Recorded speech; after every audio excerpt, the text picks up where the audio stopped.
പട്ടണത്തിന്റെ ഹൃദയത്തിലെ ഞരമ്പ് പോലെ പിടയുന്ന ആ തെരുവിന് അന്നും പതിവ് പോലെ തിരക്കിന്റെ താളമായിരുന്നു. പൊടിയും പുകയും കലർന്ന ചൂടുകാറ്റിൽ മനുഷ്യരുടെ വിയർപ്പിന്റെയും വാഹനങ്ങൾ തുപ്പുന്ന കരിയുടെയും ഗന്ധം നിറഞ്ഞുനിന്നു. വഴിയോരത്തെ വാഗമരത്തിന്റെ തണൽ കൊതിച്ച് തന്റെ ചെറിയ പച്ചക്കറിത്തട്ട് ഒതുക്കിവെച്ച് ലളിത ആകാശത്തേക്ക് നോക്കി. തുളച്ചു കയറുന്ന വെയിലിന് ഒരു ശമനവുമില്ല. നെറ്റിയിലൂടെ ഒലിച്ചിറങ്ങിയ വിയർപ്പുതുള്ളികൾ ചുളിഞ്ഞ കവിളുകളിലൂടെ താഴേക്ക് ചാലിട്ടൊഴുകി. അവരുടെ കൈകൾക്ക് പച്ചമുളകിന്റെയും ഇഞ്ചിയുടെയും രൂക്ഷഗന്ധമായിരുന്നു. പതിറ്റാണ്ടുകളുടെ അധ്വാനം ആ കൈകളിൽ പരുക്കൻ തഴമ്പുകളായി രൂപം കൊണ്ടിരുന്നു. എങ്കിലും ആ കൈകൾ ഓരോ പച്ചക്കറിയും അടുക്കിവെച്ചത് ഒരു കുഞ്ഞിനെ താലോലിക്കുന്ന വാത്സല്യത്തോടെയായിരുന്നു. ചുവന്ന തക്കാളികൾ, തിളങ്ങുന്ന വഴുതനങ്ങകൾ, വാടാത്ത പച്ചമുളകുകൾ, അവയെല്ലാം അവരുടെ അന്നം മാത്രമല്ലായിരുന്നു, ആത്മാഭിമാനത്തിന്റെ ചിഹ്നങ്ങൾ കൂടിയായിരുന്നു. ഓരോ വണ്ടിയുടെ ഹോണടി ശബ്ദത്തിലും ആളുകളുടെ ബഹളത്തിലും ലളിതയുടെ മനസ്സ് അസ്വസ്ഥമായില്ല. വർഷങ്ങളായി ഈ തെരുവ് അവരുടെ ജീവിതത്തിന്റെ ഭാഗമാണ്. ഭർത്താവ് രാഘവൻ ഒരു മഴക്കാലത്ത് പനിപിടിച്ച് യാത്രയായപ്പോൾ കൈക്കുഞ്ഞായിരുന്ന കീർത്തിയെയും കൊണ്ട് എന്തു ചെയ്യണമെന്നറിയാതെ പകച്ചുനിന്ന ഒരു കാലമുണ്ടായിരുന്നു. അന്നു മുതൽ ഈ തെരുവ് അവർക്ക് അഭയം നൽകി. ഈ തട്ടിൽ നിന്നുള്ള വരുമാനം കൊണ്ടാണ് കീർത്തി പഠിച്ചതും വളർന്നതും ഇന്ന് നഗരത്തിൽ നല്ലൊരു സർക്കാർ ജോലി നേടി സ്വന്തം കാലിൽ നിൽക്കുന്നതും. കീർത്തി, ആ പേര് മനസ്സിലോർത്തപ്പോൾ ലളിതയുടെ ചുണ്ടിൽ അഭിമാനം നിറഞ്ഞ ഒരു പുഞ്ചിരി വിരിഞ്ഞു. അവൾ മിടുക്കിയാണ്, പഠിക്കാൻ മാത്രമല്ല ജീവിതം പഠിക്കാനും. നഗരത്തിലെ വലിയ ഓഫീസിൽ ജോലിക്ക് പോകുന്ന മകളുടെ ചിത്രം അവരുടെ മനസ്സിൽ തെളിഞ്ഞു. എത്ര പെട്ടെന്നാണ് കാലം പറന്നുപോയത്. ചേച്ചി, 1 കിലോ തക്കാളിക്ക് എന്തു വിലയാ? ചിന്തകളിൽ നിന്നുണർന്ന് ലളിത തലയുയർത്തി നോക്കി. സ്ഥിരം വരുന്ന ശാന്തമ്മയാണ്. ശാന്തമ്മയ്ക്ക് ഒരുപാട് കൂട്ടിയൊന്നും ഞാൻ പറയില്ല, 50 രൂപ തന്നാൽ മതി. കച്ചവടം കഴിഞ്ഞ് ശാന്തമ്മ പോയപ്പോൾ ലളിത വീണ്ടും തനിച്ചായി. കീർത്തി പലപ്പോഴും പറഞ്ഞിട്ടുണ്ട്, അമ്മേ, ഇനി ഈ കഷ്ടപ്പാടൊക്കെ നിർത്തണം, എന്റെ കൂടെ വന്ന് താമസിച്ചൂടെ എന്ന്. പക്ഷേ സ്വന്തമായി അധ്വാനിച്ചുണ്ടാക്കുന്ന ഈ ചെറിയ വരുമാനത്തിന്റെ സന്തോഷം വിട്ട് മറ്റൊരിടത്തേക്ക് പോകാൻ ലളിതയുടെ മനസ്സ് കൂട്ടാക്കിയില്ല. ഇത് തന്റെ ലോകമാണ്. ഇവിടെ താൻ ആരുടെയും കീഴിലല്ല. മകൾക്ക് ഒരു ഭാരമാകാനും അവർ ആഗ്രഹിച്ചില്ല. പെട്ടെന്നാണ് തെരുവിന്റെ സ്വഭാവം മാറിയത്. ദൂരെ നിന്നൊരു പോലീസ് ജീപ്പിന്റെ സൈറൺ മുഴങ്ങി.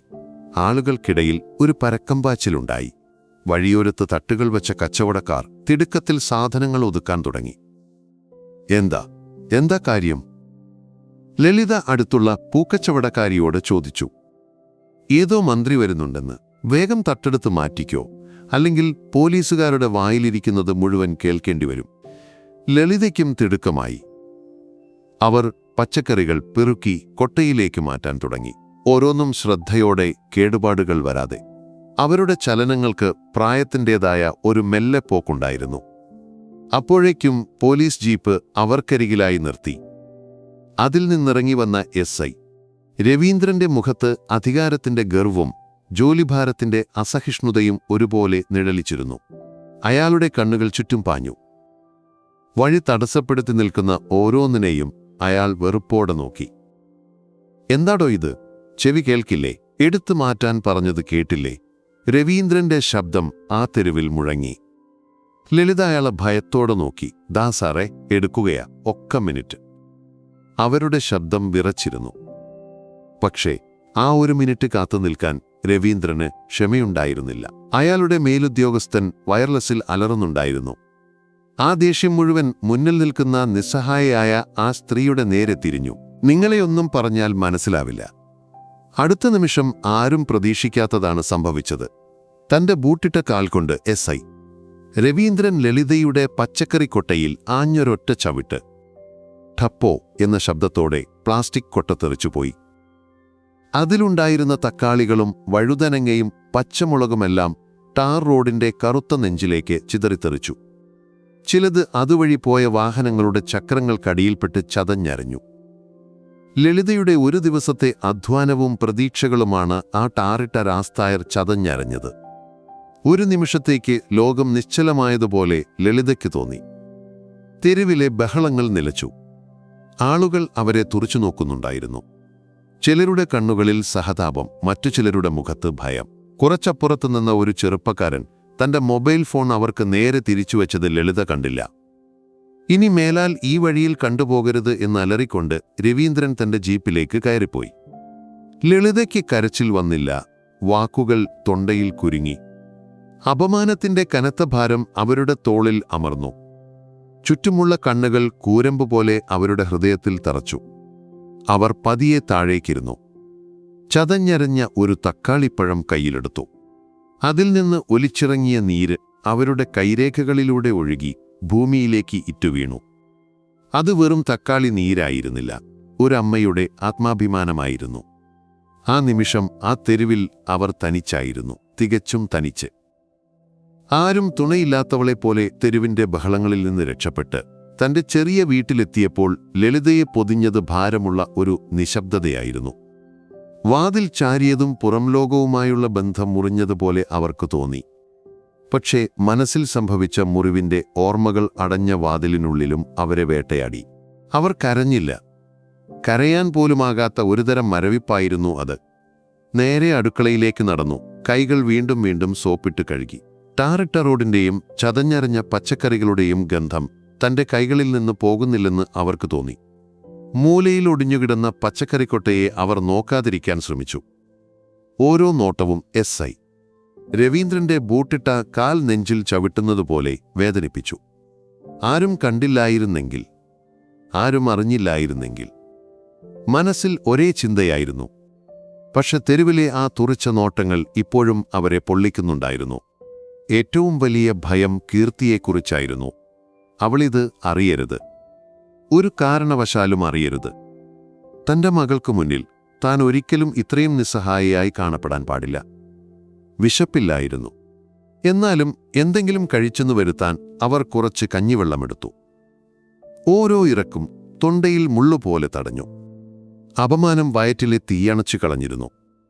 അതേസമയം ലളിത അറിയാതെ അവരുടെ ജീവിതം ഒരു മൊബൈൽ ഫോണിൽ നിന്ന് മറ്റൊന്നിലേക്ക് അതിവേഗം പ്രവഹിക്കുകയായിരുന്നു.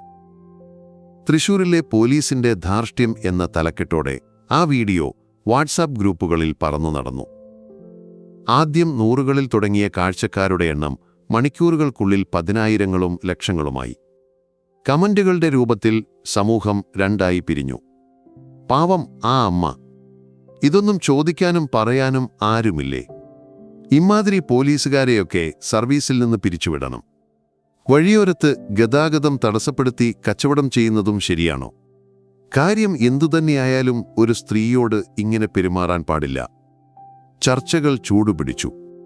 പ്രാദേശിക ഓൺലൈൻ വാർത്താ ചാനലുകൾ വീഡിയോ ഏറ്റെടുത്തു. ലളിതയുടെ മുഖം ബ്ലർ ചെയ്ത് ശബ്ദം മാറ്റി അവർ വാർത്തകൾ നൽകി തുടങ്ങി. ആ വീഡിയോയിലെ നിസ്സഹായയായ സ്ത്രീ ആരാണെന്നോ അവരുടെ ജീവിതമെന്താണെന്നോ അറിയാതെ ഒരു സമൂഹം മുഴുവൻ അവർക്കുവേണ്ടി ശബ്ദമുയർത്തുകയോ അവരെ കുറ്റപ്പെടുത്തുകയോ ചെയ്തുകൊണ്ടിരുന്നു. സന്ധ്യ മയങ്ങിയപ്പോൾ ലളിതയുടെ ഫോൺ ശബ്ദിച്ചു. കീർത്തിയാകുമെന്നോർത്ത് അവരുടെ നെഞ്ചിടിച്ചു. എന്നാൽ അയൽപ്പക്കത്തെ സുമതിയായിരുന്നു അത്. ചേച്ചി, ഞാനാ വീഡിയോ കണ്ടു. സാരമില്ലാട്ടോ, ചേച്ചിക്ക് കുഴപ്പമൊന്നുമില്ലല്ലോ. ലളിതയുടെ രക്തം തണുത്തുറഞ്ഞുപോയി. താൻ ഭയന്നത് സംഭവിച്ചിരിക്കുന്നു. ലോകം അറിഞ്ഞിരിക്കുന്നു. ഏത് വീഡിയോ? എനിക്കൊന്നും മനസ്സിലായില്ല. വിറയലോടെ കള്ളം പറഞ്ഞ് അവർ വേഗം ഫോൺ വെച്ചു. പുറത്ത് ഇരുട്ട് പരക്കുകയായിരുന്നു. പക്ഷേ അതിനേക്കാൾ വലിയൊരു നിഴൽ തന്റെ ജീവിതത്തിനുമേൽ വീണുകഴിഞ്ഞെന്ന് ലളിത തിരിച്ചറിഞ്ഞു. താൻ ഒളിക്കാൻ ശ്രമിക്കുന്ന രഹസ്യം ഇപ്പോൾ തന്റേതല്ലാതായി മാറിയിരിക്കുന്നു. തൃശൂർ കളക്ട്രേറ്റിലെ കോൺഫറൻസ് ഹാളിന്റെ ശീതീകരിച്ച നിശബ്ദതയിൽ വരാനിരിക്കുന്ന ജലവിതരണ പദ്ധതിയെക്കുറിച്ചുള്ള ചർച്ചകൾ പുരോഗമിക്കുകയായിരുന്നു. മീറ്റിംഗിന്റെ തലപ്പത്തിരുന്നത് സബ് കളക്ടർ കീർത്തി IAS ആയിരുന്നു. ഗൗരവത്തോടെ മുന്നിലിരുന്ന പ്രൊജക്ട് റിപ്പോർട്ടിലെ കണക്കുകളിലേക്ക് കണ്ണോടിക്കുമ്പോഴും എഞ്ചിനീയർ വർഗീസിന്റെ വിശദീകരണങ്ങൾ അവർ ശ്രദ്ധയോടെ കേൾക്കുന്നുണ്ടായിരുന്നു. അവരുടെ സാന്നിധ്യം ആ മുറിക്ക് ഒരുതരം കാര്യക്ഷമതയുടെ ഭാവം നൽകി. മിസ്റ്റർ വർഗീസ്, തീരദേശ മേഖലയിലെ പൈപ്പ് ലൈൻ സ്ഥാപിക്കാൻ എത്ര സമയമെടുക്കുമെന്നാണ് പ്രതീക്ഷിക്കുന്നത്? അവരുടെ ശബ്ദം ശാന്തവും വ്യക്തവുമായിരുന്നു. മേശപ്പുറത്ത് തലകീഴായി വെച്ച മൊബൈൽ ഫോൺ 2 തവണ വൈബ്രേറ്റ് ചെയ്തപ്പോൾ അവർ അതറിഞ്ഞില്ലെന്ന് നടിച്ചു. എന്നാൽ വീണ്ടും തുടർച്ചയായി വൈബ്രേറ്റ് ചെയ്തപ്പോൾ അതൊരു അസാധാരണമായ സന്ദേശമാണെന്ന് അവർക്കു തോന്നി. മീറ്റിംഗിൽ പങ്കെടുത്തവരോട് ക്ഷമാപണത്തോടെ ഒന്ന് പുഞ്ചിരിച്ച് അവർ ഫോണെടുത്തു. പേഴ്സണൽ അസിസ്റ്റന്റിന്റെ സന്ദേശമായിരുന്നു: മാഡം, അടിയന്തിരമായി ഇതൊന്ന് കാണണം. അതിന് താഴെ ഒരു വീഡിയോ ലിങ്കും. ചെറിയൊരു അതൃപ്തിയോടെയാണ് കീർത്തി ആ ലിങ്കിൽ ക്ലിക്ക് ചെയ്തത്. വീഡിയോ പ്ലേ ആയി. തെരുവിന്റെ പരിചിതമായ ബഹളം, ആളുകളുടെ സംസാരം, വാഹനങ്ങളുടെ ശബ്ദം. പിന്നെ ആ കാഴ്ചയിലേക്ക് ക്യാമറ ഫോക്കസ് ചെയ്തപ്പോൾ കീർത്തിയുടെ ശ്വാസം ഒരു നിമിഷം നിലച്ചു. അതവരുടെ അമ്മയാണ്. അതേ സാരി, അതേ ക്ഷീണിച്ച മുഖം. വീഡിയോയിലെ ദൃശ്യങ്ങൾ അവളുടെ കൺമുന്നിൽ ഒരു പേക്കിനാവ് പോലെ അരങ്ങേറി. പോലീസ് ഉദ്യോഗസ്ഥന്റെ ആക്രോശം, അമ്മയുടെ ഭയന്നുള്ള നിൽപ്പ്. പിന്നെ ആ ബൂട്ടിട്ട കാൽ ഉയർന്നു താഴുന്നതും പച്ചക്കറികൾ റോഡിലേക്ക് ചിതറിത്തെറിക്കുന്നതും. കീർത്തിയുടെ ലോകം തലകീഴായി മറിഞ്ഞു. കോൺഫറൻസ് ഹാളിലെ തണുപ്പ് അവൾ അറിഞ്ഞില്ല. വർഗീസിന്റെ ശബ്ദം ദൂരെ എവിടെയോ ആയി മാഞ്ഞുപോയി. അവളുടെ രക്തം സിരകളിലൂടെ മരവിച്ചോടുന്നത് പോലെ തോന്നി. ഫോൺ പിടിച്ച കൈ വിറച്ചു. ആദ്യം തോന്നിയത് അവിശ്വസനീയതയായിരുന്നു. ഇതെന്റെ അമ്മയല്ല, ഇത് മറ്റേതോ സ്ത്രീയാണ്. മനസ്സ് യാഥാർത്ഥ്യത്തെ അംഗീകരിക്കാൻ വിസമ്മതിച്ചു. എന്നാൽ അമ്മയുടെ മുഖത്തെ അപമാനത്തിന്റെ നിഴൽ കണ്ടപ്പോൾ, ആ കൈയിലെ ചതഞ്ഞരഞ്ഞ തക്കാളി കണ്ടപ്പോൾ അവളുടെ ഹൃദയം നുറുങ്ങി. അവിശ്വസനീയതയുടെ സ്ഥാനത്ത് കത്തിക്കാളുന്ന ഒരു രോഷം ഇരച്ചുകയറി. എക്സ്ക്യൂസ് മീ, തൊണ്ടയിടറിയെങ്കിലും ശബ്ദം പുറത്തു വന്നു. ഒരു 10 മിനിറ്റിനുള്ളിൽ തുടരാം. ആരുടെയും മുഖത്തു നോക്കാതെ അവൾ വേഗത്തിൽ കോൺഫറൻസ് ഹാളിൽ നിന്നിറങ്ങി. ഓരോ ചുവടും അപാരമായ നിയന്ത്രണത്തോടെയായിരുന്നു അവൾ വെച്ചത്. തന്റെ ഓഫീസിലെത്തി വാതിലടച്ചപ്പോൾ മാത്രമാണ് അവൾക്ക് ശ്വാസം നേരെ വീണത്. വാതിലിൽ ചാരിനിന്ന് അവൾ കണ്ണുകളടച്ചു. അമ്മയുടെ മുഖം വീണ്ടും മനസ്സിൽ തെളിഞ്ഞു. അവളുടെ കണ്ണുകൾ നിറഞ്ഞു. പക്ഷേ അത് ദേഷ്യത്തിന്റെ കണ്ണുനീരായിരുന്നു. നിസ്സഹായതയുടെയല്ല, നീതി നിഷേധിക്കപ്പെട്ടവന്റെ രോഷത്തിന്റെ കണ്ണുനീർ. വിറയ്ക്കുന്ന വിരലുകളോടെ അവൾ അമ്മയുടെ നമ്പർ ഡയൽ ചെയ്തു. മറുതലയ്ക്കൽ ഫോണെടുത്തപ്പോൾ ലളിതയുടെ ശബ്ദമാവുന്നത്ര സന്തോഷത്തിലാക്കാൻ ശ്രമിച്ചിരുന്നു. മോളെ, വിളിച്ചില്ലല്ലോ എന്ന് വിചാരിച്ചിരിക്കുകയായിരുന്നു. കീർത്തിയുടെ ശബ്ദം ശാന്തമായിരുന്നു. അപകടകരമായ ഒരു തരം ശാന്തത. അമ്മ എവിടെയാ? വീട്ടിലാ മോളെ, വെറുതെ. അമ്മ എന്നോട് കള്ളം പറയരുത്. ആ ശാന്തതയിൽ ഒരു വിള്ളൽ വീണു. ശബ്ദം ചെറുതായി ഇടറി. മറുതലയ്ക്കൽ ഒരു നിമിഷത്തെ നിശബ്ദത. ഞാൻ എല്ലാം കണ്ടു. കീർത്തി അത് പറഞ്ഞവസാനിച്ചപ്പോൾ ഫോണിന്റെ മറുതലയ്ക്കൽ നിന്ന് ലളിതയുടെ അടക്കിപ്പിടിച്ച ഒരു തേങ്ങൽ ഉയർന്നു. അത് കേട്ട് തന്റെ അധികാരത്തിന്റെ കോട്ടകൊത്തളമായിരുന്ന ആ വലിയ ഓഫീസിൽ കീർത്തിയുടെ മുഖത്ത് കണ്ണുനീരിനൊപ്പം ഉരുക്കുപോലുള്ള ഒരു ദൃഢനിശ്ചയം തെളിഞ്ഞു. യുദ്ധം തുടങ്ങിക്കഴിഞ്ഞിരുന്നു. ഫോൺ വെച്ചുകഴിഞ്ഞും കീർത്തി അതേ നിൽപ്പ് തുടർന്നു. മറുതലയ്ക്കൽ അമ്മയുടെ തേങ്ങൽ നേർത്തില്ലാതായപ്പോഴും അതിന്റെ മാറ്റൊലി അവളുടെ കാതുകളിൽ മുഴങ്ങുന്നുണ്ടായിരുന്നു. ഓഫീസിന്റെ നിശബ്ദതയിൽ അവളുടെ ഹൃദയമിടിപ്പ് മാത്രം ഉച്ചത്തിലായി. ഉള്ളിലെ രോഷം ഒരു പ്രളയം പോലെ ശരീരത്തെയാകെ വിഴുങ്ങുന്നത് അവൾ അറിഞ്ഞു. ആദ്യത്തെ ചിന്ത ഒരു മിന്നൽ പോലെ അവളുടെ തലച്ചോറിലൂടെ പാഞ്ഞുപോയി. ഒറ്റ ഫോൺ കോൾ. ജില്ലാ പോലീസ് മേധാവിയെ ഇപ്പോൾ തന്നെ വിളിക്കാം. SI രവീന്ദ്രൻ. പേര് കണ്ടെത്താൻ 5 മിനിറ്റ് പോലും വേണ്ട. സസ്പെൻഷൻ ഓർഡർ മണിക്കൂറുകൾക്കകം അയാളുടെ കയ്യിലെത്തും. അധികാരത്തിന്റെ ലഹരി നിറഞ്ഞ ഏറ്റവും എളുപ്പമുള്ള വഴിയായിരുന്നു അത്. ഒരു മകളുടെ പ്രതികാരം. അവൾ മുറിയിലൂടെ അസ്വസ്ഥയായി നടന്നു. മേശപ്പുറത്തിരുന്ന വെള്ളത്തിന്റെ കുപ്പിയെടുത്ത് ദേഷ്യത്തോടെ വലിച്ചെറിയാൻ കൈകൾ ഉയർന്നതാണ്. പക്ഷേ അവൾ സ്വയം നിയന്ത്രിച്ചു. ജനലരികിലേക്ക് നടന്നു ചെന്നു. താഴെ തൃശൂർ പട്ടണം അതിന്റെ എല്ലാ തിരക്കുകളോടും കൂടി ഒഴുകി നീങ്ങുന്നു. ആളുകൾ, വാഹനങ്ങൾ, കടകൾ. ഈ വ്യവസ്ഥിതിയുടെ ഭാഗമായി നിന്നുകൊണ്ട് അതിനെ ശുദ്ധീകരിക്കാനാണ് താൻ ഈ പദവി തിരഞ്ഞെടുത്തത്. വ്യക്തിപരമായ പകപോക്കലുകൾ നടത്താനല്ല. അമ്മയുടെ മുഖം മനസ്സിൽ തെളിഞ്ഞു. തന്നെ ശരിയും തെറ്റും പഠിപ്പിച്ച ഒരില കഞ്ഞി കുടിച്ചാലും മറ്റൊരാളുടെ കണ്ണ് നനയിക്കരുതെന്ന് ഉപദേശിച്ച അമ്മ. ആ അമ്മയ്ക്ക് നീതി കിട്ടേണ്ടത് തന്റെ അധികാരത്തിന്റെ തണലിലല്ല, ഈ രാജ്യത്തെ നിയമവ്യവസ്ഥയുടെ കരുത്തിലാണ്. ഏതൊരു സാധാരണ പൗരനും അവകാശപ്പെട്ട അതേ വഴിയിലൂടെയാവണം അമ്മയുടെയും യാത്ര. ആ വഴിയിൽ ഒരു മകളായി താൻ തണലാകണം, അധികാരമായിട്ടല്ല. ആ തീരുമാനമെടുത്ത നിമിഷം അവളുടെ ഉള്ളിലെ പ്രക്ഷുബ്ധമായ കടൽ ശാന്തമായി. പകരം തെളിഞ്ഞ നീലാകാശം പോലെ വ്യക്തമായ ഒരു ലക്ഷ്യബോധം മനസ്സിൽ നിറഞ്ഞു. ബാക്കിയുണ്ടായിരുന്ന മീറ്റിംഗുകളെല്ലാം റദ്ദ് ചെയ്ത് അവൾ വീട്ടിലേക്ക് തിരിച്ചു. ഔദ്യോഗിക വാഹനം കളക്ടറേറ്റിൽ നിന്നുമിറങ്ങി നഗരത്തിന്റെ തിരക്കിലേക്ക് പ്രവേശിച്ചപ്പോൾ അതുവരെ കണ്ടിരുന്ന കാഴ്ചകൾക്കെല്ലാം പുതിയ അർത്ഥങ്ങൾ കൈവന്നതുപോലെ തോന്നി. വഴിയോരത്ത് കച്ചവടം ചെയ്യുന്ന ഓരോ മുഖങ്ങളിലും അവൾ അമ്മയെ കണ്ടു. ഡ്യൂട്ടിയിലുണ്ടായിരുന്ന ഓരോ പോലീസുകാരനിലും അവൾ രവീന്ദ്രന്റെ ധാർഷ്ട്യം തിരഞ്ഞു. ചെറിയൊരു ഫ്ലാഷ് ബാക്ക് പോലെ കുട്ടിക്കാലത്തെ ഒരോർമ്മ മനസ്സിലേക്ക് വന്നു. സ്കൂളിലെ ഫീസ് അടയ്ക്കാൻ പണമില്ലാതെ വിഷമിച്ചിരുന്ന ഒരു ദിവസം. അന്ന് വൈകുന്നേരം പതിവിലും സന്തോഷത്തോടെ വീട്ടിൽ വന്ന അമ്മ തന്റെ കയ്യിലേക്ക് പുതിയൊരു നോട്ടുപുസ്തകം വെച്ചു തന്നു. ഇന്ന് നല്ല കച്ചവടമായിരുന്നു മോളെ. അന്ന് ആ മുഖത്തുണ്ടായിരുന്ന അഭിമാനമാണ് ഇന്ന് ഒരു നിമിഷം കൊണ്ട് അയാൾ ചവിട്ടിയരച്ചത്. അമ്മയുടെ ചെറിയ വീടിനു മുന്നിൽ കാർ നിർത്തിയപ്പോൾ കീർത്തിയെ കാത്തിരുന്നതുപോലെ ലളിതവാതിൽക്കൽ തന്നെയുണ്ടായിരുന്നു. കരഞ്ഞ് വീർത്ത കണ്ണുകൾ. മകളെ കണ്ടതും അതുവരെ അടക്കിപ്പിടിച്ച സങ്കടം അണപൊട്ടിയൊഴുകി. മോളെ, ഞാൻ കാരണം നിനക്ക് നാണക്കേടായല്ലോ. അവർ കീർത്തിയെ കെട്ടിപ്പിടിച്ച് തേങ്ങി. കീർത്തി അമ്മയെ ചേർത്തു പിടിച്ചു. അതൊരു സബ് കളക്ടറുടെ ആശ്വാസപ്പെടുത്തലായിരുന്നില്ല. ഒരു മകൾ അമ്മയ്ക്ക് നൽകുന്ന താങ്ങായിരുന്നു. അമ്മയല്ല, ആ മനുഷ്യനാണ് നാണിക്കേണ്ടത്. അമ്മ ഒരു തെറ്റും ചെയ്തിട്ടില്ല. അവൾ അമ്മയുടെ കണ്ണുകൾ തുടച്ചുകൊണ്ട് പറഞ്ഞു, നമ്മൾ നിയമപരമായി മുന്നോട്ടു പോകും. ഒരു സാധാരണ പൗരന് എന്ത് നീതിയാണോ കിട്ടേണ്ടത് അത് അമ്മയ്ക്ക് കിട്ടും. ആ യാത്രയിൽ ഞാനൊരു മകളായി കൂടെയുണ്ടാകും. ലളിതശംലകല. ആ വാക്കുകൾ കേട്ട് അവർ മകളുടെ മുഖത്തേക്ക് നോക്കി. അവിടെ അവർ കണ്ടത് അധികാരത്തിന്റെ ഗർവായിരുന്നില്ല. താൻ വളർത്തിയ നീതിബോധമുള്ള തന്റെ പഴയ കുട്ടിയെയായിരുന്നു. അവരുടെ കണ്ണുകളിൽ പ്രതീക്ഷയുടെ ഒരു പുതിയ തിരുനാളം മിന്നിമറഞ്ഞു. അവർ രണ്ടുപേരും തങ്ങളുടെ വഴി തിരഞ്ഞെടുത്തു കഴിഞ്ഞിരുന്നു. പോലീസ് സ്റ്റേഷനിലെ മങ്ങിയ വെളിച്ചത്തിൽ SI രവീന്ദ്രൻ സഹപ്രവർത്തകരോട് താൻ ചെയ്ത പ്രവൃത്തിയെ നിസ്സാരവൽക്കരിക്കുകയായിരുന്നു.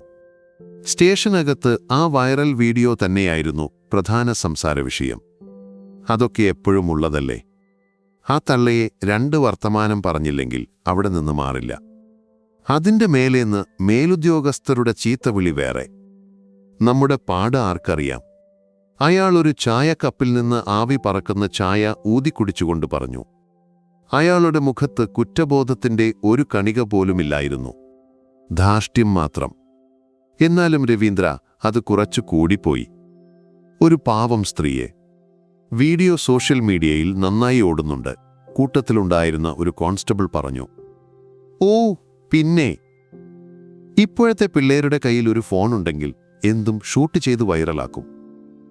അതൊന്നും നോക്കാൻ നിന്നാൽ നമുക്ക് പണിയെടുക്കാൻ പറ്റില്ല. രവീന്ദ്രൻ അത് പുച്ഛിച്ചു തള്ളി.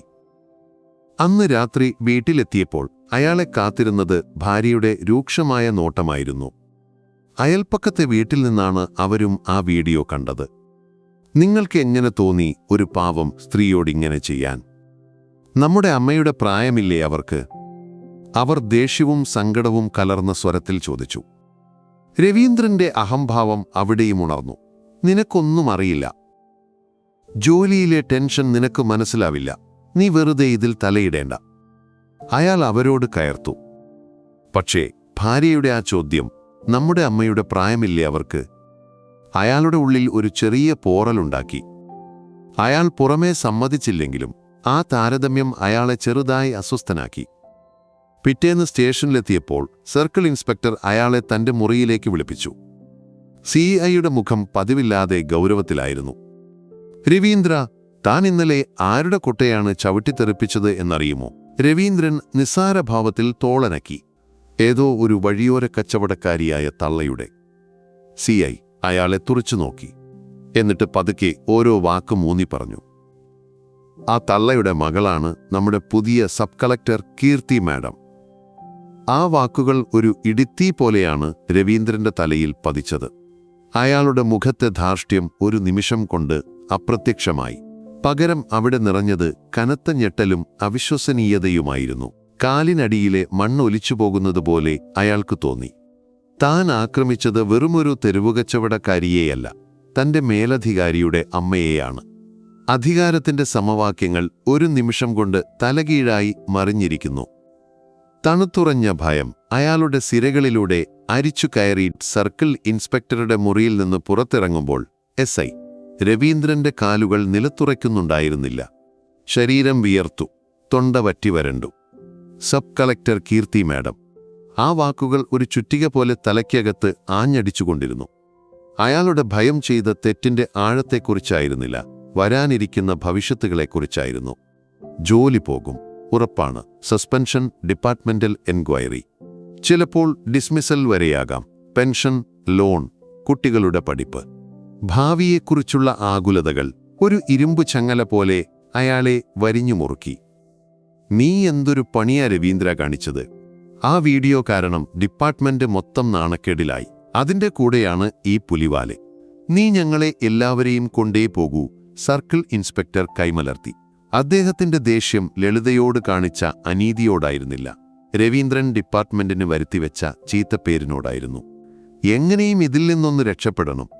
രവീന്ദ്രന്റെ മനസ്സ് അതിവേഗം പ്രവർത്തിച്ചു. ഔദ്യോഗികമായി പരാതി വരുന്നതിനു മുൻപ് പ്രശ്നം തീർക്കണം. മാപ്പ് പറയുക, കാലുപിടിച്ചിട്ടാണെങ്കിലും ശരി. അതിജീവനത്തിനായുള്ള ഒരു വെപ്രാളമായിരുന്നു അത്, അല്ലാതെ ഹൃദയത്തിൽ നിന്നുള്ള കുറ്റബോധമായിരുന്നില്ല. പോലീസ് സംവിധാനത്തിലെ തന്റെ സ്വാധീനം ഉപയോഗിച്ച് അയാൾ ലളിതയുടെ വീട് എളുപ്പത്തിൽ കണ്ടെത്തി. അന്ന് രാത്രി യൂണിഫോമിന്റെ അധികാരമില്ലാതെ സാധാരണ വേഷത്തിൽ രവീന്ദ്രൻ ആ വീടിന്റെ വാതിൽക്കൽ മുട്ടി. വാതിൽ തുറന്ന ലളിത അയാളെ കണ്ട് ഒരു നിമിഷം ഭയന്ന് പിറകോട്ട് മാറി. അവരുടെ പിന്നിലായി കീർത്തിയുമുണ്ടായിരുന്നു. രവീന്ദ്രൻ ദയനീയമായി അവരെ നോക്കി. മാഡം, എന്നോട് ക്ഷമിക്കണം. അറിയാതെ പറ്റിപ്പോയതാണ്. ജോലിയിലെ ടെൻഷൻ കൊണ്ട്. എന്റെ അറിവില്ലായ്മയായി കണക്കാക്കണം. അയാൾ അവരുടെ കാലിലേക്ക് വീഴാൻ ആഞ്ഞതും കീർത്തി മുന്നോട്ട് വന്നു. അവളുടെ മുഖത്ത് ദേഷ്യമോ പുച്ഛമോ അല്ലായിരുന്നു, മറിച്ച് തെളിഞ്ഞ ഒരുതരം ഉറപ്പായിരുന്നു. മിസ്റ്റർ രവീന്ദ്രൻ, നിങ്ങൾ ഈ മാപ്പ് പറയേണ്ടത് ഇവിടെയല്ല. അവളുടെ ശാന്തമായ ശബ്ദം ആ ചെറിയ മുറിയിൽ മുഴങ്ങി. എന്റെ അമ്മയെ നിങ്ങൾ അപമാനിച്ചത് പരസ്യമായിട്ടാണ്, നൂറുകണക്കിന് ആളുകളുടെ മുന്നിൽ വെച്ച്. രാത്രിയുടെ മറവിൽ അടച്ചിട്ട ഈ മുറിയിൽ വന്ന് പറയുന്ന മാപ്പ് നീതിയല്ല, രക്ഷപ്പെടലാണ്. അപമാനം പരസ്യമായിരുന്നെങ്കിൽ ക്ഷമാപണവും പരസ്യമായിരിക്കണം. ആ വാക്കുകൾക്ക് മുന്നിൽ രവീന്ദ്രൻ തകർന്നുപോയി. അയാൾ പ്രതീക്ഷിച്ചത് കണ്ണീരോ വിലപേശലോ ആയിരുന്നു. ഇത്രയും ഉറച്ച ഒരു നിലപാട് അയാൾ ഒരിക്കലും പ്രതീക്ഷിച്ചില്ല. അടഞ്ഞ വാതിലിന് മുന്നിൽ നിൽക്കുന്നതുപോലെ നിരാശയോടെ അയാൾ അവിടെ നിന്നും തിരിച്ചു നടന്നു. പിറ്റേന്ന് രാവിലെ ലളിത കീർത്തിയോടൊപ്പം ആ പോലീസ് സ്റ്റേഷന്റെ പടികൾ കയറി. രവീന്ദ്രൻ ജോലി ചെയ്യുന്ന അതേ സ്റ്റേഷൻ. കീർത്തി സാധാരണ വസ്ത്രത്തിലായിരുന്നു. അമ്മയ്ക്ക് ധൈര്യം പകർന്നുകൊണ്ട് അവൾ അല്പം പിന്നിലായി നിന്നു. ജീവിതത്തിലാദ്യമായി ഒരു പോലീസ് സ്റ്റേഷനിൽ പരാതിക്കാരിയായി എത്തിയതിന്റെ പരിഭ്രമം ലളിതയുടെ മുഖത്തുണ്ടായിരുന്നു. പക്ഷേ മകളുടെ സാമീപ്യം അവർക്ക് നൽകിയ ധൈര്യം ചെറുതായിരുന്നില്ല. അവർ നേരെ ഡ്യൂട്ടിയിലുണ്ടായിരുന്ന ഉദ്യോഗസ്ഥന്റെ അടുത്തേക്ക് നടന്നു. എനിക്കൊരു പരാതി എഴുതിത്തരാനുണ്ട്. ഡ്യൂട്ടിയിലുണ്ടായിരുന്ന പോലീസുകാരൻ തലയുയർത്തി നോക്കി. വീഡിയോയിൽ കണ്ട ആ മുഖം അയാൾ തിരിച്ചറിഞ്ഞു.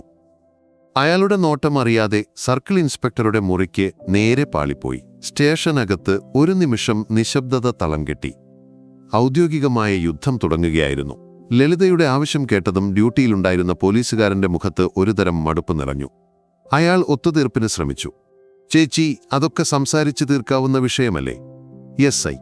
രവീന്ദ്രൻ ചേച്ചിയെ നേരിൽ കണ്ട് മാപ്പ് പറയാൻ തയ്യാറാണ്. നമ്മളായിട്ടൊരു പ്രശ്നമുണ്ടാക്കണോ? ആ വാക്കുകൾ കേട്ട് ലളിത ഒന്ന് പതറി. അവർ സഹായത്തിനായി കീർത്തിയെ നോക്കി. അപ്പൊ കീർത്തി മുന്നോട്ട് വന്നു. അവൾ തന്റെ പദവി വെളിപ്പെടുത്തിയില്ല. നിയമമറിയാവുന്ന ഒരു സാധാരണ പൗരയുടെ ആത്മവിശ്വാസത്തോടെ അവൾ സംസാരിച്ചു. ഇന്ത്യൻ ശിക്ഷാ നിയമപ്രകാരം ഇവിടെ ഒരു കുറ്റകൃത്യം നടന്നിട്ടുണ്ട്. ഒരു പൗര എന്ന നിലയിൽ പരാതി നൽകുക എന്നത് എന്റെ അമ്മയുടെ അവകാശമാണ്. അത് രേഖപ്പെടുത്തുക എന്നത് ഒരു പോലീസ് ഉദ്യോഗസ്ഥൻ എന്ന നിലയിൽ താങ്കളുടെ കടമയുമാണ്. താങ്കൾ ആ കടമ നിർവഹിക്കാൻ വിസമ്മതിക്കുകയാണോ? അവളുടെ വാക്കുകളിലെ നിയമത്തിന്റെ കാർക്കശം കേട്ട് ആ ഉദ്യോഗസ്ഥൻ പരിങ്ങി. അയാൾ മടിയോടെ FIR രേഖപ്പെടുത്താനുള്ള പേപ്പറുകൾ എടുത്തു. SI. രവീന്ദ്രനെതിരെ ലളിതയുടെ പരാതി ഔദ്യോഗികമായി രേഖപ്പെടുത്തപ്പെട്ടു. അതൊരു ചെറിയ വിജയമായിരുന്നു. സബ് കളക്ടറുടെ അമ്മ ഒരു പോലീസ് ഉദ്യോഗസ്ഥനെതിരെ കേസുകൊടുത്ത വാർത്ത പോലീസിലും ഭരണതലത്തിലും കാട്ടുതീ പോലെ പടർന്നു. കീർത്തിയുടെ ഫോണിലേക്ക് വിളികൾ വരാൻ തുടങ്ങി. ആദ്യം വിളിച്ചത് ഒരു മുതിർന്ന IPS ഉദ്യോഗസ്ഥനാണ്. കീർത്തി, എന്തിനാ വിഷയം ഇത്ര വഷളാക്കുന്നത്? ഇത് സേനയ്ക്ക് മൊത്തത്തിൽ ചീത്തപ്പേരുണ്ടാക്കും. അവനെതിരെ ഡിപ്പാർട്ട്മെന്റ് തലത്തിൽ ഞങ്ങൾ ശക്തമായ നടപടിയെടുക്കാം. കോടതിയും കേസും ഒഴിവാക്കിക്കൂടെ? അതൊരു സൗഹൃദ അഭ്യർത്ഥനയുടെ രൂപത്തിലുള്ള ഭീഷണിയായിരുന്നു. അടുത്തത് ഒരു പ്രാദേശിക രാഷ്ട്രീയ നേതാവായിരുന്നു. മാഡം, ആ ഓഫീസർ നമ്മുടെ പാർട്ടിക്കാരനാണ്, ഒരു കുടുംബസ്ഥൻ. ഒരു ചെറിയ തെറ്റ് പറ്റിപ്പോയി. നമുക്കത് ക്ഷമിച്ചു വിട്ടൂടെ? എല്ലാവർക്കും കീർത്തിയുടെ മറുപടി ഒന്നായിരുന്നു, ശാന്തവും ദൃഢവും. സർ, ഇതെന്റെ പരാതിയല്ല, എന്റെ അമ്മയുടേതാണ്. അവർ നീതി തേടുന്ന ഒരു സാധാരണ പൗരയാണ്. ആ പ്രക്രിയയിൽ അവരെ പിന്തുണയ്ക്കുക എന്നത് മാത്രമാണ് എന്റെ കടമ. അവൾ സമർത്ഥമായി എല്ലാ സമ്മർദ്ദങ്ങളെയും പ്രതിരോധിച്ചു. വാർത്താമാധ്യമങ്ങളിലും പുതിയ രൂപം കൈക്കൊണ്ടു. കളക്ടറുടെ അമ്മയെ തെരുവിൽ അപമാനിച്ച പോലീസ് ഉദ്യോഗസ്ഥനെതിരെ കേസ് എന്ന തലക്കെട്ടിൽ വാർത്തകൾ വന്നു. പ്രമുഖ ചാനലിലെ ഒരു റിപ്പോർട്ടർ കീർത്തിയെ ഫോണിൽ ബന്ധപ്പെട്ടു. മാഡം, ഈ വിഷയത്തിൽ താങ്കളുടെ പ്രതികരണം എന്താണ്? താങ്കൾ പദവി ഉപയോഗിച്ച് പ്രതികാരം ചെയ്യുമോ? അന്ന് വൈകുന്നേരം ആ ചോദ്യത്തിനുള്ള കീർത്തിയുടെ മറുപടി ടെലിവിഷൻ സ്ക്രീനുകളിൽ നിറഞ്ഞു. എന്റെ അമ്മ ഒരു സാധാരണ പൗരയാണ്. എന്റെ പദവി അവർക്ക് നിയമം ഉറപ്പു നൽകുന്ന നീതിയേക്കാൾ വലിയ ഒന്നല്ല. അവർക്ക് നീതി ലഭിക്കാൻ ഈ രാജ്യത്തെ നിയമസംവിധാനത്തിൽ ഞാൻ വിശ്വസിക്കുന്നു. ഒരു മകൾ എന്ന നിലയിൽ ഞാൻ അവർക്കൊപ്പം നിൽക്കും, അത്രമാത്രം. അവളുടെ ആ വാക്കുകൾ കേട്ട് ഒരു സമൂഹം മുഴുവൻ ആ അമ്മയ്ക്കും മകൾക്കും പിന്നിൽ അണിനിരക്കാൻ തയ്യാറെടുക്കുകയായിരുന്നു. അതോടൊപ്പം വ്യവസ്ഥിതിയുടെ മതിലുകൾ അവർക്കെതിരെ കൂടുതൽ ശക്തമായി ഉയർന്നു തുടങ്ങുകയായിരുന്നു. രവീന്ദ്രൻ സ്റ്റേഷനകത്ത് ഒറ്റപ്പെട്ടു പോയിരുന്നു. ഇന്നലെ വരെ തോളിൽ കൈയിട്ട് സംസാരിച്ചിരുന്ന സഹപ്രവർത്തകർ ഇപ്പോൾ അവനെ കാണുമ്പോൾ വഴിമാറിപ്പോയി. രഹസ്യം പറച്ചിലുകളും അടക്കിയ ചിരികളും അവനെ ഒരു അപരിചിതനാക്കി. സബ് കളക്ടറുടെ പേര് പരാതിയിൽ വന്നതോടെ അവൻ എല്ലാവർക്കും ഒരു ബാധ്യതയായി മാറിയിരുന്നു. ആരും തൊടാൻ മടിക്കുന്ന ഒരു തീഗോളം. ജോലിയിലെ ഈ ഒറ്റപ്പെടൽ അയാളുടെ ധാർഷ്ട്യത്തിന്റെ കോട്ടയെ പതിയെ തകർക്കാൻ തുടങ്ങി. രാത്രികളിൽ ഉറക്കം നഷ്ടപ്പെട്ടു. കീർത്തിയുടെ വാക്കുകൾ വീണ്ടും വീണ്ടും അയാളുടെ കാതുകളിൽ മുഴങ്ങി. അപമാനം പരസ്യമായിരുന്നെങ്കിൽ ക്ഷമാപണവും പരസ്യമായിരിക്കണം. അതിലെന്തോ ഒരു ശരിയുണ്ടെന്ന് അയാളുടെ മനസ്സ് ആദ്യമായി സമ്മതിച്ചു. രക്ഷപ്പെടാനുള്ള വഴികളെക്കുറിച്ച് മാത്രമായിരുന്നു ഇതുവരെ ചിന്തിച്ചിരുന്നത്. എന്നാൽ ഇപ്പോൾ ആ വാക്കുകളിലെ നീതിബോധം ഒരു മുള്ളുപോലെ അയാളുടെ ഉള്ളിൽ തറഞ്ഞു തുടങ്ങിയിരുന്നു. അന്ന് വീട്ടിലെത്തിയപ്പോൾ കണ്ടത് മകൾ മൊബൈൽ ഫോണിൽ വാർത്താ ചർച്ച കാണുന്നതാണ്. വിഷയം പോലീസും പൊതുജനങ്ങളും. ചർച്ചയിൽ കീർത്തിയുടെ പ്രസ്താവനയും കാണിക്കുന്നുണ്ടായിരുന്നു. അവളുടെ പക്വതയും സംയമനവും നിറഞ്ഞ വാക്കുകൾ കേട്ട് മകൾ അച്ഛനെ നോക്കി. ആ കണ്ണുകളിൽ ദേഷ്യമോ വെറുപ്പോ അല്ലായിരുന്നു, മനസ്സിലാക്കാൻ ശ്രമിക്കുന്നതിന്റെ നിസ്സഹായതയായിരുന്നു. അച്ഛാ, ആ അമ്മയുടെ സ്ഥാനത്ത് അമ്മമ്മയായിരുന്നെങ്കിലോ? ആ ചോദ്യം ഒരു ചാട്ടുളി പോലെയാണ് രവീന്ദ്രന്റെ നെഞ്ചിൽ തറച്ചത്. ഭാര്യയുടെ ചോദ്യം ഒരു കുറ്റപ്പെടുത്തലായിരുന്നു. എന്നാൽ 16-കാരിയായ മകളുടെ ചോദ്യം ഒരു കണ്ണാടി പോലെയായിരുന്നു. അതിൽ തെളിഞ്ഞത് സ്വന്തം പ്രവൃത്തിയുടെ വൈരൂപ്യമാണ്. അവൻ ആദ്യമായി ലളിതയെ കണ്ടത് ഒരു വഴിയോര കച്ചവടക്കാരിയായോ സബ് കളക്ടറുടെ അമ്മയായോ അല്ല, സ്വന്തം അമ്മയുടെ സ്ഥാനത്താണ്. ആ ചിന്ത അയാളെ തളർത്തിക്കളഞ്ഞു.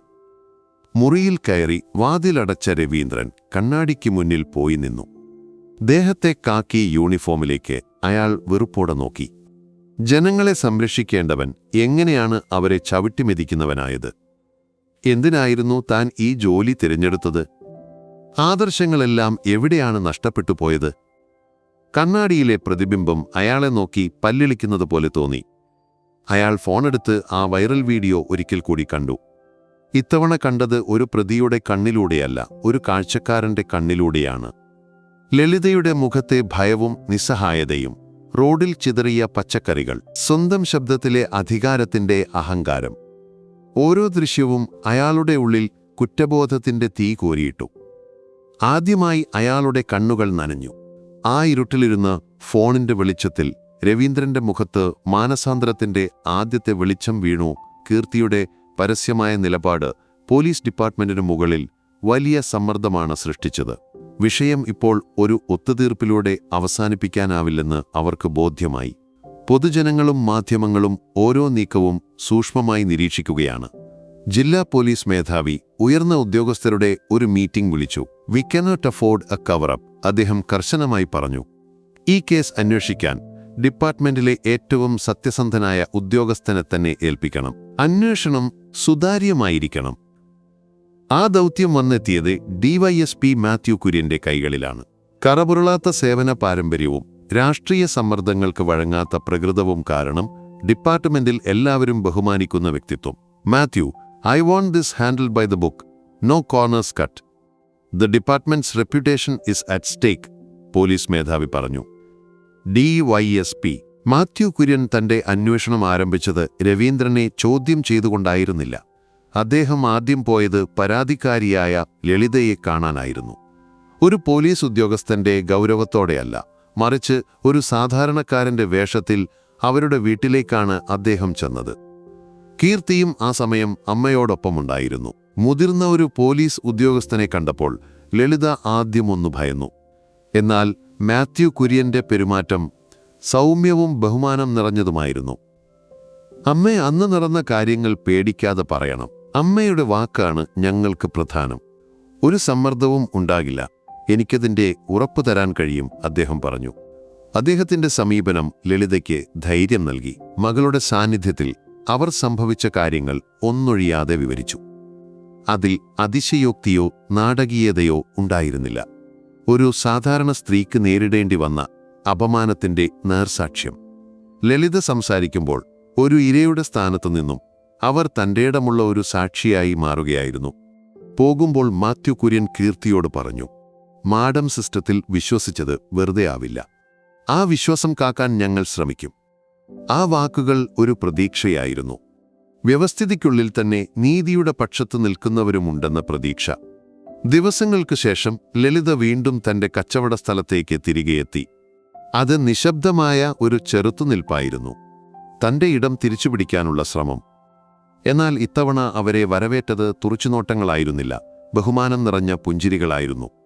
അടുത്ത കടയിലെ കച്ചവടക്കാരൻ വന്ന് അവരുടെ തട്ടുവയ്ക്കാൻ സഹായിച്ചു. സ്ഥിരം വരുന്ന ഒരു സ്ത്രീ പച്ചക്കറി വാങ്ങിയ ശേഷം പറഞ്ഞു, ചേച്ചി ധൈര്യമായിട്ടിരിക്കെ, ഞങ്ങൾ കൂടെയുണ്ട്. അതുവഴി ഒരു പോലീസ് ജീപ്പ് പട്രോളിങ്ങിനായി കടന്നുപോയി. അതിലിരുന്ന ചെറുപ്പക്കാരനായ പോലീസുകാരൻ ലളിതയെ കണ്ടു. പതിവ് ഗൗരവത്തോടെ മുഖം തിരിക്കുന്നതിന് പകരം അയാൾ അവരെ നോക്കി ചെറുതായി ഒന്ന് തലയാട്ടി. അതൊരു ചെറിയ ചലനമായിരുന്നു. പക്ഷേ ആ ഒറ്റ ചലനത്തിൽ വലിയൊരു മാറ്റത്തിന്റെ സൂചനയുണ്ടായിരുന്നു. ലളിതയും കീർത്തിയും തുടങ്ങിയ പോരാട്ടം അവരുടേത് മാത്രമല്ലാതായി മാറുന്നതിന്റെ സൂചന. ഡിവൈഎസ്പി മാത്യു കുര്യന്റെ ഓഫീസിൽ നിന്ന് ഔദ്യോഗികമായി മൊഴി നൽകാൻ ഹാജരാകണമെന്ന അറിയിപ്പ് ലഭിച്ചപ്പോൾ രവീന്ദ്രന്റെ നെഞ്ച് ഒന്ന് കാളി. അവൻ ഭയന്നിരുന്ന ഔദ്യോഗിക നടപടികളുടെ തുടക്കമായിരുന്നു അത്. പഴയ രവീന്ദ്രനായിരുന്നെങ്കിൽ എങ്ങനെയും രക്ഷപ്പെടാനുള്ള പഴുതുകൾ തേടിയേനെ. ലളിത വഴി തടസ്സപ്പെടുത്തിയെന്നും താൻ ഡ്യൂട്ടി നിർവഹിക്കുക മാത്രമാണ് ചെയ്തതെന്നും വാദിച്ചേനെ. എന്നാൽ ദിവസങ്ങൾ നീണ്ട ആത്മസംഘർഷം അവനെ മാറ്റിയിരുന്നു. മകളുടെ ചോദ്യവും കണ്ണാടിയിലെ സ്വന്തം പ്രതിബിംബവും അവനെ വേട്ടയാടി. ഡിവൈഎസ്പി മാത്യു കുര്യന്റെ മുറിയിലേക്ക് കടക്കുമ്പോൾ അവന്റെ കാലുകൾക്ക് ഭാരം കൂടിയതുപോലെ തോന്നി. അതൊരു സാധാരണ ഓഫീസ് മുറിയായിരുന്നു. ഭീഷണിയുടെയോ അധികാരത്തിന്റെയോ അന്തരീക്ഷം അവിടെയുണ്ടായിരുന്നില്ല. മാത്യു കുര്യൻ ശാന്തനായി അവനെ നോക്കി.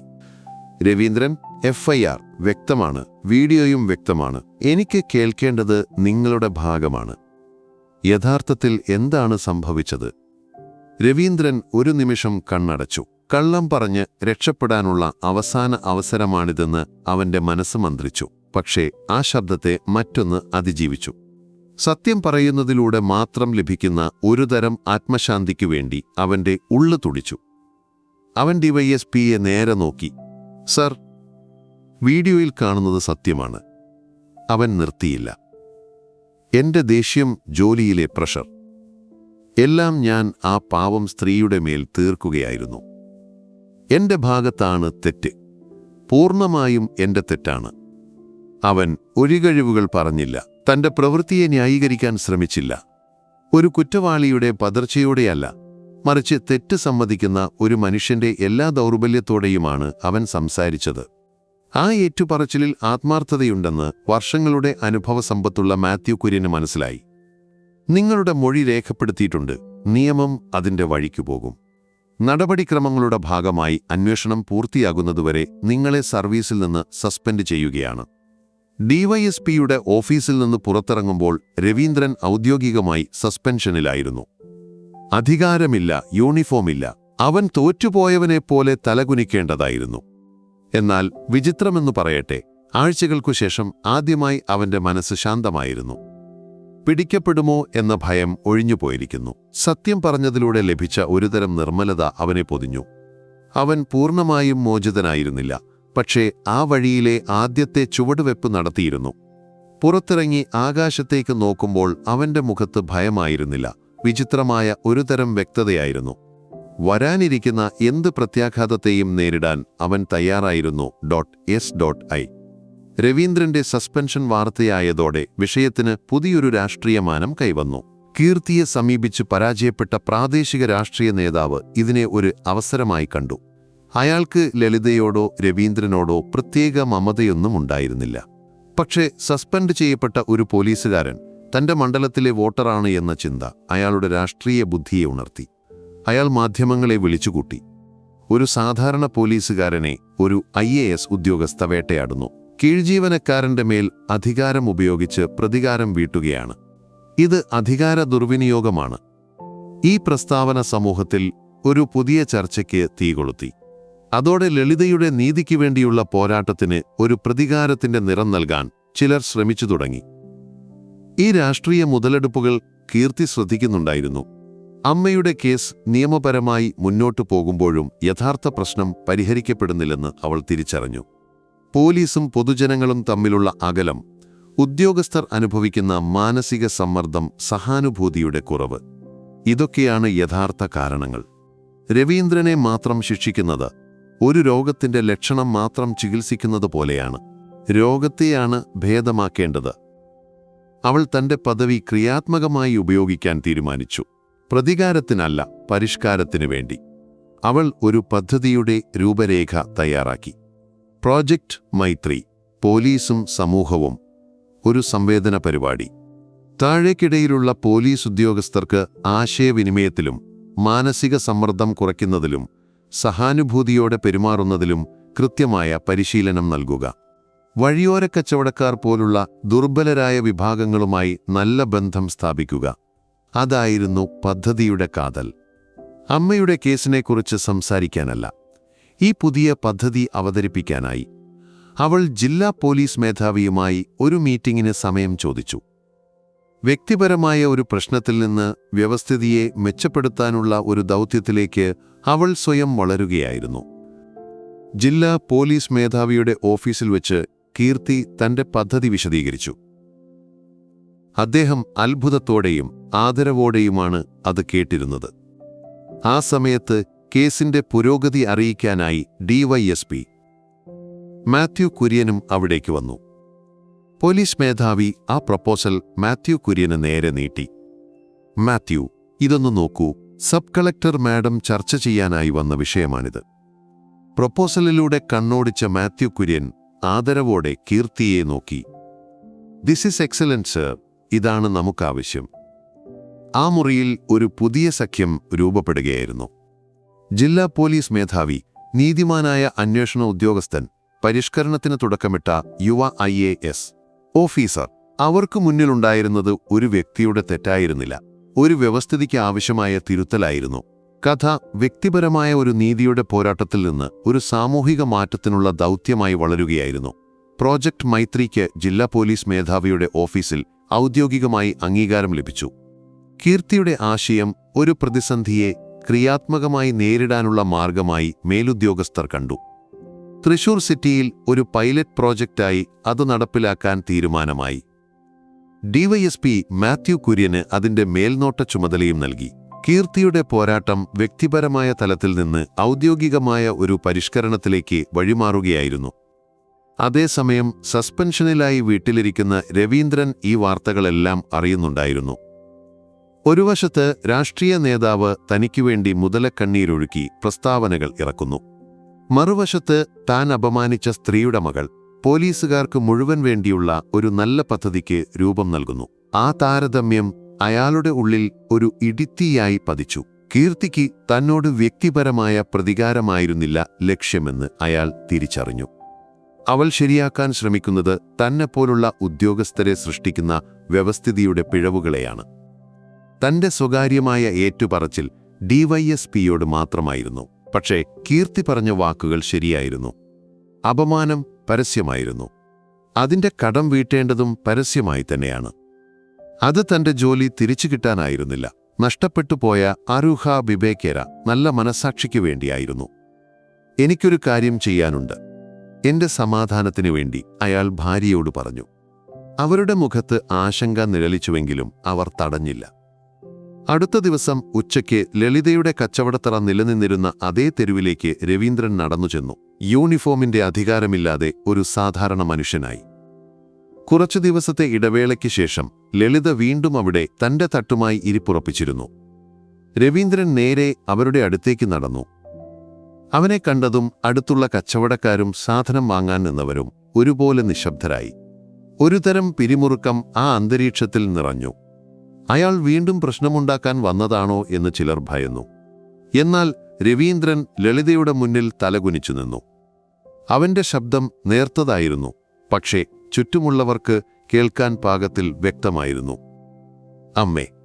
ആ വിളി കേട്ട് ലളിത ഞെട്ടി തലയുയർത്തി. അന്ന് ഞാൻ ചെയ്ത തെറ്റിന് ഇവിടെ കൂടി നിൽക്കുന്ന എല്ലാവരുടെയും മുന്നിൽ വെച്ച് ഞാൻ മാപ്പ് ചോദിക്കുന്നു. ഒരു മകന്റെ സ്ഥാനത്ത് നിന്ന് ഞാൻ ക്ഷമ ചോദിക്കുന്നു. അവൻ വെറും വാക്കുകളിൽ നിർത്തിയില്ല. കയ്യിലുണ്ടായിരുന്ന തുണിസഞ്ചിയിൽ നിന്ന് പുതിയ പച്ചക്കറികൾ, തക്കാളിയും വഴുതനങ്ങയും മുളകും പുറത്തെടുത്ത് അവരുടെ കൊട്ടയിലേക്ക് ശ്രദ്ധയോടെ വെച്ചുകൊടുത്തു. അന്ന് താൻ ചവിട്ടിത്തെറിപ്പിച്ചതിന് ഒരു പ്രായശ്ചിത്തം പോലെ. ലളിത ഒരു നിമിഷം സ്തബ്ധയായി നിന്നുപോയി. അവരുടെ മുന്നിൽ നിന്നത് അധികാരത്തിന്റെ ഗർവുള്ള പോലീസുകാരനായിരുന്നില്ല, ചെയ്ത തെറ്റിൽ ആത്മാർത്ഥമായി പശ്ചാത്തപിക്കുന്ന ഒരു മനുഷ്യനായിരുന്നു. അവന്റെ കണ്ണുകളിലെ നനവ് അവർ കണ്ടു. അവരുടെ ഹൃദയം അലിഞ്ഞു. അവർ സ്നേഹത്തോടെ ഒന്ന് തലയാട്ടി. സാരമില്ല മോനെ, ദൈവം നല്ലത് വരുത്തും. ആ വാക്കുകൾ ഒരു പുണ്യം പോലെ രവീന്ദ്രൻ സ്വീകരിച്ചു. ചുറ്റും കൂടി നിന്നവരുടെ മുഖത്തെ പിരിമുറുക്കം അയഞ്ഞു. ആരോ ഒരാൾ പതുക്കെ കൈയടിച്ചു. പിന്നെ മറ്റുള്ളവരും അതേറ്റെടുത്തു. ചില മൊബൈൽ ഫോണുകൾ ആ ദൃശ്യം പകർത്തുന്നുണ്ടായിരുന്നു. പക്ഷേ ഇത്തവണ അത് നാണക്കേടിന്റെയല്ല, മാനസാന്തരത്തിന്റെ നേർക്കാഴ്ചയായിരുന്നു. അല്പം ദൂരെയായി ഒരു കാറിലിരുന്ന ഡിവൈഎസ്പി മാത്യു കുര്യൻ ഇതെല്ലാം കാണുന്നുണ്ടായിരുന്നു. രാഷ്ട്രീയക്കാർ എന്തെങ്കിലും പ്രശ്നമുണ്ടാക്കുമോ എന്ന ഭയത്തിൽ ഒരു നിരീക്ഷണത്തിനായി എത്തിയതായിരുന്നു അദ്ദേഹം. കണ്ട ദൃശ്യം അദ്ദേഹത്തിന്റെ പരിചയസമ്പന്നമായ മനസ്സിനെ സ്പർശിച്ചു. അദ്ദേഹം ഫോണെടുത്ത് കീർത്തിയെ വിളിച്ചു. മാഡം, നിങ്ങൾ ജയിച്ചു. സർ, കീർത്തിക്ക് മനസ്സിലായില്ല. നിങ്ങളുടെ അമ്മ മാത്രമല്ല, നമ്മളെല്ലാവരും ജയിച്ചിരിക്കുന്നു. രവീന്ദ്രൻ ഇപ്പോൾ ലളിതയോട് പരസ്യമായി മാപ്പ് ചോദിച്ചു. ഹൃദയത്തിൽ തട്ടിയുള്ള ഒരു മാപ്പ്. ഫോണിന്റെ മറുതലയ്ക്കൽ തന്റെ ഓഫീസിലിരുന്ന് കീർത്തിയുടെ കണ്ണുകൾ നിറഞ്ഞു. ബലപ്രയോഗത്തിലൂടെയല്ല, നിയമത്തിന്റെ കുരുക്കുകളിലൂടെയല്ല, മറിച്ച് ഒരു മനുഷ്യന്റെ ഹൃദയത്തിൽ വന്ന മാറ്റത്തിലൂടെയാണ് യഥാർത്ഥ നീതി നടപ്പിലായത്. തന്റെ അമ്മ തിരഞ്ഞെടുത്ത ക്ഷമയുടെയും താൻ തിരഞ്ഞെടുത്ത സംയമനത്തിന്റെയും മാർഗം ശരിയായിരുന്നുവെന്ന് അവൾ തിരിച്ചറിഞ്ഞു. രവീന്ദ്രന്റെ പരസ്യമായ ക്ഷമാപണം സമൂഹമനസാക്ഷിയെ സ്വാധീനിച്ചുവെങ്കിലും ഔദ്യോഗിക നടപടിക്രമങ്ങൾ അതിന്റെ വഴിക്ക് തന്നെ നീങ്ങി. ഡിവൈഎസ്പി മാത്യു കുര്യൻ തന്റെ അന്വേഷണ റിപ്പോർട്ട് ജില്ലാ പോലീസ് മേധാവിക്ക് സമർപ്പിച്ചു. റിപ്പോർട്ടിൽ എല്ലാ വസ്തുതകളും ഉൾപ്പെടുത്തിയിരുന്നു. രവീന്ദ്രന്റെ അധികാര ദുർവിനിയോഗം, ലളിതയുടെ മൊഴി, വൈറലായ വീഡിയോ, രവീന്ദ്രന്റെ കുറ്റസമ്മതം, ഒടുവിൽ നടന്ന പരസ്യമായ ക്ഷമാപണം. ഡിപ്പാർട്ട്മെന്റൽ എൻക്വയറി കമ്മിറ്റിക്ക് മുന്നിൽ രവീന്ദ്രന്റെ ഫയലെത്തി. കുറ്റത്തിന്റെ ഗൗരവം വെച്ച് സർവീസിൽ നിന്ന് പിരിച്ചുവിടൽ വരെ ലഭിക്കാവുന്ന കുറ്റമായിരുന്നു അത്. കമ്മിറ്റിയിലെ ചിലർ ആ അഭിപ്രായക്കാരായിരുന്നു. സമൂഹത്തിന് ശക്തമായ ഒരു സന്ദേശം നൽകാൻ അതാവശ്യമാണെന്ന് അവർ വാദിച്ചു. എന്നാൽ മാത്യു കുര്യൻ വ്യത്യസ്തമായ ഒരു കാഴ്ചപ്പാടാണ് മുന്നോട്ടുവെച്ചത്. സർ, രവീന്ദ്രൻ ചെയ്തത് ഗുരുതരമായ തെറ്റാണ്. അതിന് ശിക്ഷ ലഭിക്കുക തന്നെ വേണം. എന്നാൽ നിയമത്തിന്റെ ലക്ഷ്യം ശിക്ഷ മാത്രമല്ല, പരിവർത്തനം കൂടിയാണ്. അയാൾ ഇപ്പോൾ ആത്മാർത്ഥമായി പശ്ചാത്തപിക്കുന്നുണ്ട്. അയാളുടെ പരസ്യമായ ഏറ്റുപറച്ചിൽ ഒരു സാധാരണ ശിക്ഷയേക്കാൾ വലിയ പാഠമാണ് സമൂഹത്തിനും മറ്റ് ഉദ്യോഗസ്ഥർക്കും നൽകിയത്. അയാളെ പൂർണ്ണമായി നശിപ്പിക്കുന്നതിന് പകരം അയാളുടെ ഈ മാറ്റത്തെ ക്രിയാത്മകമായി ഉപയോഗിച്ചുകൂടെ? അദ്ദേഹം കീർത്തിയുടെ പ്രോജക്ട് മൈത്രിയെക്കുറിച്ചും സൂചിപ്പിച്ചു. പ്രതികാരമല്ല, പരിഷ്കരണമാണ് ആവശ്യമെന്ന ഒരു സബ് കളക്ടറുടെ നിലപാട് അദ്ദേഹം ഓർമ്മിപ്പിച്ചു. ചർച്ചകൾക്കൊടുവിൽ കമ്മിറ്റി ഒരു തീരുമാനത്തിലെത്തി. അതൊരു പതിവ് ശിക്ഷാവിധിയായിരുന്നില്ല. രവീന്ദ്രനെ സർവീസിൽ നിന്ന് പിരിച്ചുവിട്ടില്ല. പകരം അയാളെ SI പദവിയിൽ നിന്ന് ഹെഡ് കോൺസ്റ്റബിളായി തരം താഴ്ത്തി. ഡിമോഷൻ. പ്രാധാന്യം കുറഞ്ഞ ഒരു ഉൾനാടൻ സ്റ്റേഷനിലേക്ക് സ്ഥലം മാറ്റി. അതോടൊപ്പം പുതുതായി ആരംഭിക്കുന്ന പ്രോജക്റ്റ് മൈത്രിയുടെ എല്ലാ പരിശീലന പരിപാടികളിലും നിർബന്ധമായും പങ്കെടുക്കണമെന്നും ഉത്തരവിട്ടു. അതൊരു തീർപ്പായിരുന്നു, നീതിയുടെയും ദയയുടെയും ഒരു സന്തുലനം. ആ വിധി രവീന്ദ്രൻ വിനയത്തോടെ സ്വീകരിച്ചു. കീർത്തി ആ വാർത്തയറിഞ്ഞപ്പോൾ അവളുടെ മുഖത്ത് സംതൃപ്തിയുടെ ഒരു പുഞ്ചിരി വിടർന്നു. അമ്മയോട് വിവരമറിയിച്ചപ്പോൾ ലളിത പറഞ്ഞു, അയാൾ തെറ്റ് തിരുത്തിയല്ലോ മോളെ, അതുമതി. പ്രോജക്റ്റ് മൈത്രിയുടെ ഉദ്ഘാടനം തൃശൂരിലെ പോലീസ് പരേഡ് ഗ്രൗണ്ടിൽ വെച്ച് നടന്നു. ജില്ലാ പോലീസ് മേധാവിയും കീർത്തിയുമടക്കം നിരവധി ഉന്നത ഉദ്യോഗസ്ഥർ ചടങ്ങിൽ പങ്കെടുത്തു. ആ വേദിയിൽ സംസാരിക്കുമ്പോൾ കീർത്തി ഒരു ഭരണാധികാരിയുടെ ഗൗരവത്തിലായിരുന്നില്ല, മറിച്ച് വ്യവസ്ഥിതിയിൽ വിശ്വസിക്കുന്ന ഒരു സാധാരണ പൗരയുടെ വാക്കുകളായിരുന്നു അവളുടേത്. പരിശീലന പരിപാടിയുടെ ആദ്യ സെഷനുകളിലൊന്ന് ഏവരെയും അത്ഭുതപ്പെടുത്തി. പോലീസിലെ പുതിയ ട്രെയിനികളോട് സംസാരിക്കാനായി എത്തിയത് ഹെഡ് കോൺസ്റ്റബിൾ രവീന്ദ്രനായിരുന്നു. യൂണിഫോമിന്റെ അധികാരമില്ലാതെ ഒരു സാധാരണ മനുഷ്യനായി അയാൾ ആ ചെറുപ്പക്കാർക്ക് മുന്നിൽ നിന്നു. അയാൾ തന്റെ കഥ പറഞ്ഞു. ജോലിയിലെ സമ്മർദ്ദം, അഹംഭാവം, താൻ ചെയ്ത തെറ്റ്, അതിലൂടെ താനും കുടുംബവും അനുഭവിച്ച മാനസിക സംഘർഷങ്ങൾ, ഒടുവിൽ ലഭിച്ച തിരിച്ചറിവ്. അവന്റെ വാക്കുകളിൽ ആത്മാർത്ഥതയുടെ കനലുണ്ടായിരുന്നു. ഈ യൂണിഫോം നിങ്ങൾക്ക് നൽകുന്നത് വലിയ അധികാരമാണ്, അവൻ പറഞ്ഞു. പക്ഷേ അതിന്റെ യഥാർത്ഥ ശക്തി നിങ്ങൾ കണ്ടുമുട്ടുന്ന ഏറ്റവും ദുർബലനായ മനുഷ്യനോട് എങ്ങനെ പെരുമാറുന്നു എന്നതിലാണ്. ഒരൊറ്റ നിമിഷത്തെ അഹങ്കാരം കൊണ്ട് എനിക്ക് നഷ്ടമായത് വർഷങ്ങൾ കൊണ്ട് ഞാൻ നേടിയെടുത്ത ബഹുമാനമാണ്. നിങ്ങൾക്കൊരിക്കലും ആ തെറ്റ് സംഭവിക്കരുത്. ഒരു പാഠപുസ്തകത്തിനും നൽകാനാവാത്ത അറിവായിരുന്നു രവീന്ദ്രന്റെ ആ വാക്കുകൾ. സദസ്സിന്റെ പിൻനിരയിലിരുന്ന് കീർത്തിയും മാത്യു കുര്യനും അത് കേൾക്കുന്നുണ്ടായിരുന്നു. തങ്ങളുടെ ദൗത്യം ലക്ഷ്യം കാണുന്നുവെന്ന് അവർ തിരിച്ചറിഞ്ഞു. ഈ കഥയിലെ വില്ലനായിരുന്നവൻ പരിവർത്തനത്തിന്റെ ഏറ്റവും വലിയ പാഠമായി മാറിയിരിക്കുന്നു. ഒരു വർഷത്തിനു ശേഷം തൃശൂരിലെ ആ തെരുവിന് വലിയ മാറ്റങ്ങളൊന്നും വന്നിരുന്നില്ല. പക്ഷേ അവിടുത്തെ അന്തരീക്ഷത്തിൽ ഒരു മാറ്റമുണ്ടായിരുന്നു. ലളിത ഇപ്പോഴും തന്റെ ചെറിയ പച്ചക്കറിത്തട്ടുമായി അവിടെയുണ്ട്. പക്ഷെ പഴയ നിസ്സഹായതയുടെ സ്ഥാനത്ത് ഇന്ന് അവരുടെ മുഖത്ത് ആത്മവിശ്വാസവും ആത്മാഭിമാനവുമുണ്ട്. ചുറ്റുമുള്ള കച്ചവടക്കാരും നാട്ടുകാരും അവരെ ബഹുമാനത്തോടെ നോക്കുന്നു. അതിജീവനത്തിന്റെ ഒരു പ്രതീകമായി അവർ മാറിയിരുന്നു. കീർത്തിയുടെ പ്രോജക്റ്റ് മൈത്രി ഒരു വിജയമായി. അത് സംസ്ഥാന തലത്തിൽ നടപ്പിലാക്കാൻ സർക്കാർ തീരുമാനിച്ചു. പ്രതികാരത്തിന്റെ പാത വെടിഞ്ഞ് സംയമനത്തിന്റെ വഴി തിരഞ്ഞെടുത്ത ഒരു യുവ ഉദ്യോഗസ്ഥ എന്ന നിലയിൽ അവൾ ബഹുമാനം നേടി. ദൂരെ ഒരു ഗ്രാമീണ സ്റ്റേഷനിൽ ഹെഡ് കോൺസ്റ്റബിൾ രവീന്ദ്രൻ തന്റെ ജോലി തുടർന്നു. ഒരു ദിവസം സ്റ്റേഷനു മുന്നിൽ സമാനമായ ഒരു സംഭവം അരങ്ങേറി. ഒരു മേലുദ്യോഗസ്ഥൻ ഒരു പാവപ്പെട്ട കർഷകനോട് തട്ടിക്കയറുന്നു. രവീന്ദ്രൻ അവിടേക്ക് ചെന്നു. അയാൾ മേലുദ്യോഗസ്ഥനെ ധിക്കരിച്ചില്ല. പകരം ശാന്തമായി ഇരുവരോടും സംസാരിച്ച് പ്രശ്നം രമ്യമായി പരിഹരിച്ചു. സംരക്ഷിക്കാനാണ് തന്റെ അധികാരമെന്ന് അവൻ പൂർണ്ണമായി പഠിച്ചുകഴിഞ്ഞിരുന്നു. അവന്റെ പരിവർത്തനം ശാശ്വതമായിരുന്നു. ഒരു വൈകുന്നേരം തന്റെ ഔദ്യോഗിക വാഹനത്തിൽ പോകുമ്പോൾ കീർത്തി അമ്മയുടെ തെരുവ് മുറിച്ചു കടന്നു. ലളിത ഒരു കസ്റ്റമറോട് ചിരിച്ച് സംസാരിക്കുന്നത് അവൾ കണ്ടു. അപ്പോൾ അതുവഴി കടന്നുപോയ ഒരു പോലീസ് പട്രോളിംഗ് ജീപ്പിലെ ഡ്രൈവർ ലളിതയെ നോക്കി സ്നേഹത്തോടെ ഒന്ന് കൈവീശി. ലളിത തിരിച്ചു. അതൊരു സാധാരണ കാഴ്ചയായിരുന്നു. പക്ഷേ ആ സാധാരണത്വത്തിന് പിന്നിൽ അവർ നേടിയെടുത്ത അസാധാരണമായ ഒരു വിജയമുണ്ടായിരുന്നു. കീർത്തിയുടെ ചുണ്ടിൽ ഒരു പുഞ്ചിരി വിരിഞ്ഞു. നീതിയുടെ പാത എന്നത് ഏതെങ്കിലും ലക്ഷ്യത്തിലെത്തിച്ചേരുന്ന ഒന്നല്ലെന്ന് അവൾ തിരിച്ചറിഞ്ഞു. അതൊരു യാത്രയാണ്. ഓരോ ദിവസവും നമ്മൾ ചെയ്യുന്ന ധീരവും ദയയുള്ളതുമായ ചെറിയ പ്രവൃത്തികളിലൂടെ മുന്നോട്ടു പോകുന്ന ഒരു യാത്ര. ആ ശാന്തമായ തിരിച്ചറിവിൽ അവളുടെ മനസ്സ് നിറഞ്ഞു. ആകാശത്ത് അസ്തമയ സൂര്യൻ നീതിയുടെ പുതിയ പ്രഭാതത്തിനായി വഴിമാറുകയായിരുന്നു.